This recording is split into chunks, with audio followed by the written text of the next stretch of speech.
যে কোনো lawful direction তারা দিতে পারে। তা আমরা 2 ঘন্টা সময় দিচ্ছি মমতা ব্যানার্জিকে, যে কোনো ধরনের লফুল ডিরেকশন তিনি বা তার শিক্ষামন্ত্রক স্কুল সার্ভিস কমিশনে পাঠাবেন, এবং পাঠালে স্কুল সার্ভিস কমিশন বাধ্য থাকবে সেই ওএমআর শিট পাবলিশ করতে।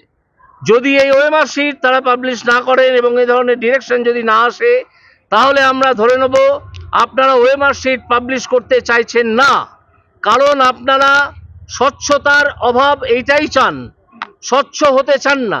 Transparency demands publication of the all OMR shits.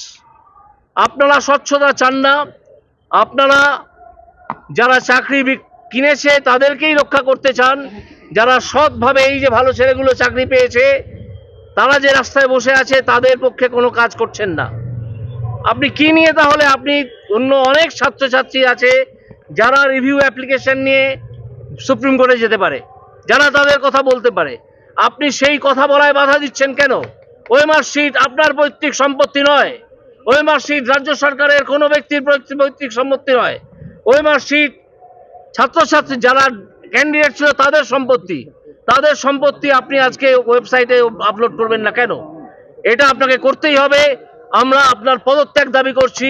2 ঘন্টা বাদে থেকে আপনারা দেখবেন যে উত্তাল হয়ে উঠবে সারা পশ্চিমবঙ্গ। আপনাকে পরবর্তী পদক্ষেপ চরমপন্থী আন্দোলনের পথে হাঁটবেন যদি চরমপন্থী আন্দোলন বলতে কি মনে বোঝাচ্ছেন আপনি? আমরা যে কোনো আইনটাই বললেন কি আইন আছে, আইনের রাস্তাটাই তোদের দেখালেন, এরা কেন রেগে গেল?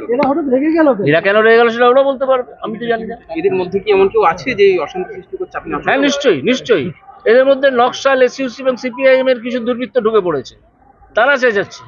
একটি ছেলে তো আমাকে গাড়িতে উঠতেই দেবে না। আপনি তো রাস্তা দেখালেন যে আইন নাকি বলছে। আমি তো রাস্তা দেখালাম, একটি ছেলে গাড়ি এরকম ভাবে আটকে দিয়ে যেন গাড়িটা তার পৈতৃক সম্পত্তি, আমি তাকে ধাক্কা মেরে সরিয়ে গাড়িতে উঠতে হলো। এইসব ধান্দাবাজ দালালদের আমি চিনি, বহুদিন ধরে চিনি, এরা এই কাণ্ড করছে। এর জন্য এরা ন্যায্য অধিকারটুকু এরা তো মমতা ব্যানার্জির সাহায্য করার জন্য এখানে এসছে, আপনারা বুঝতে পারছেন না কিভাবে অভয় আন্দোলনটাকে ধ্বংস করলো এরা।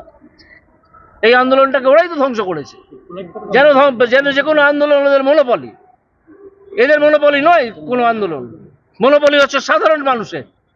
তারা আন্দোলন শুরু করেন, তারা আন্দোলনকে এগিয়ে নিয়ে যান। কে এই সিপিএম এসইউসি এই নকশালরা?